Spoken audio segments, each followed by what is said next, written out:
Praise God, brethren. This is Derek Kayongo. I'm yet back again. With this series.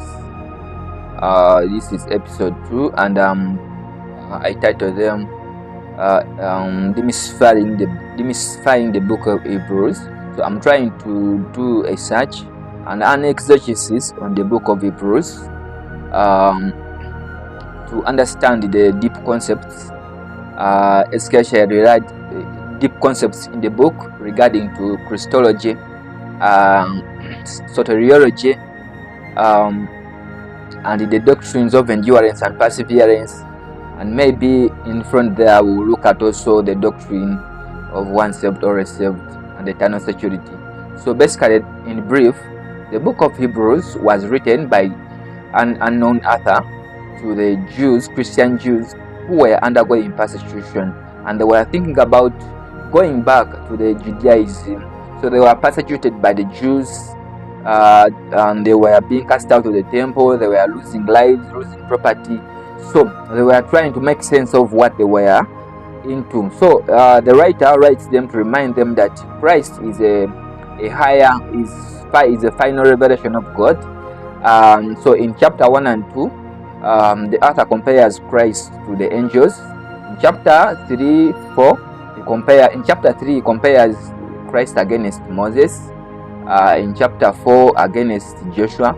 In chapter 5, 6, and 7, he compares Christ with the priesthood, the Aaronic priesthood.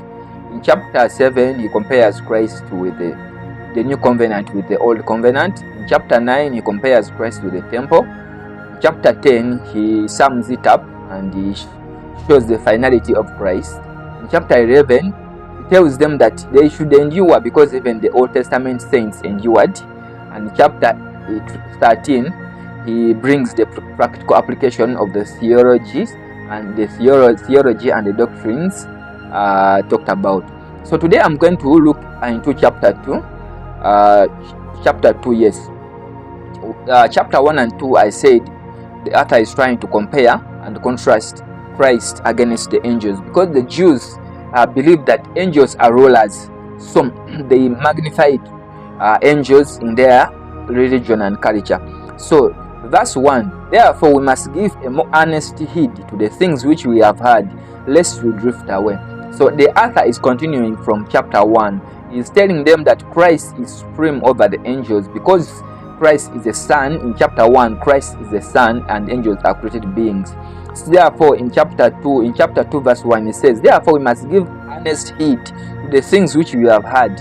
Which are those things? That's the gospel of Christ, the gospel of salvation. Lest we drift away.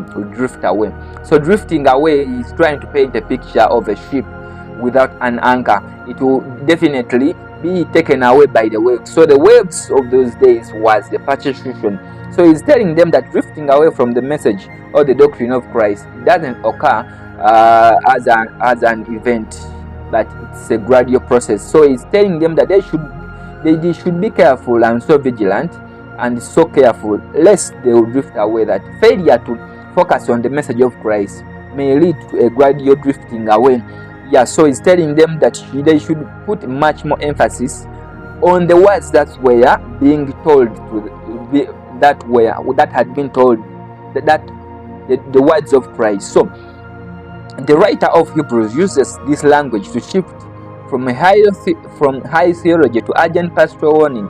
The term drift away, or parallel in Greek, is the nautical metaphor describing a ship bypassing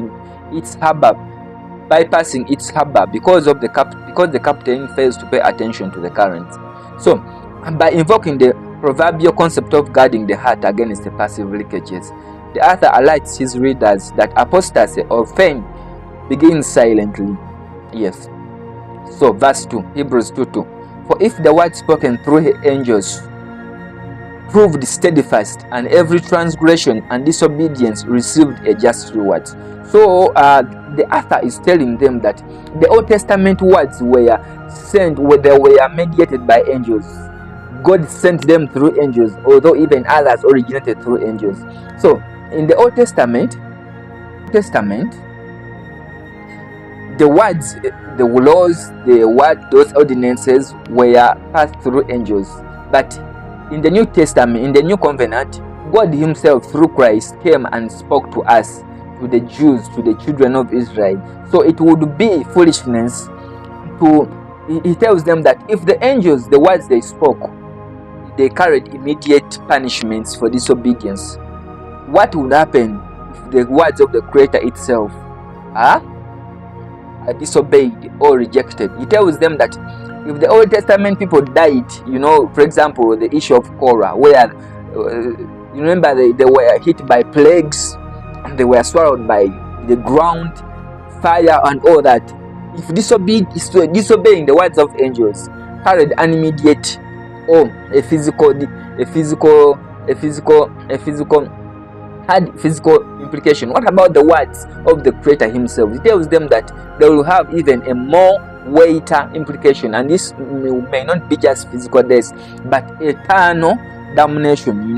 So the author draws on the deeply rooted Jewish tradition as seen in Acts 53 and Galatians 3:19, that angels mediated the giving of the Mosaic law at Mount Sinai by reminding the audience that the Old Testament was legally unyielding, carrying swift, inescapable penalties for disobedience.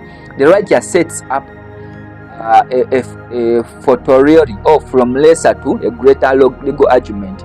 You get that the words of the Messiah himself, the words of the Creator himself would carry even greater weight in case of a disobedience. So, if the Lord delivered by mere cosmic servants, the angels, required absolute compliance, how much more binding is the message delivered by the Creator himself? The argument solidifies the superiority of Christ's authority over angelic being, the central theme in chapter 1 and chapter 2, and warns them that the new covenant carries even a greater degree of accountability. Yes, so Hebrews 2:3. How shall we escape if we neglect this so great a salvation, which at first began to be spoken by the Lord and was confirmed to us, to those who had him? So he's telling them that the Israelites, the children of Israelites, escaped Egypt. That was salvation. But there's a more so greater salvation. If those who neglected the message of that physical salvation, they died, they received pestilences and all that. How much more what will happen if we neglect this so great salvation from sin and death and the devil, which at first began to be spoken by the Lord during the Gospels, during his earthly ministry, and was confirmed by those who had him. Those are the disciples. He's telling them that the message of Christ and salvation and soteriology isn't just a concocted thing. It was first preached by God himself through Jesus, and it was confirmed. There are people who witnessed him, So the writer invokes a prophetic grandeur. So if so great a salvation, to contrast it with the temporal physical deliverances of Israel in the past, that's in the Exodus, this salvation is superior because it deals with cosmic problem of sin and eternal separation from God. So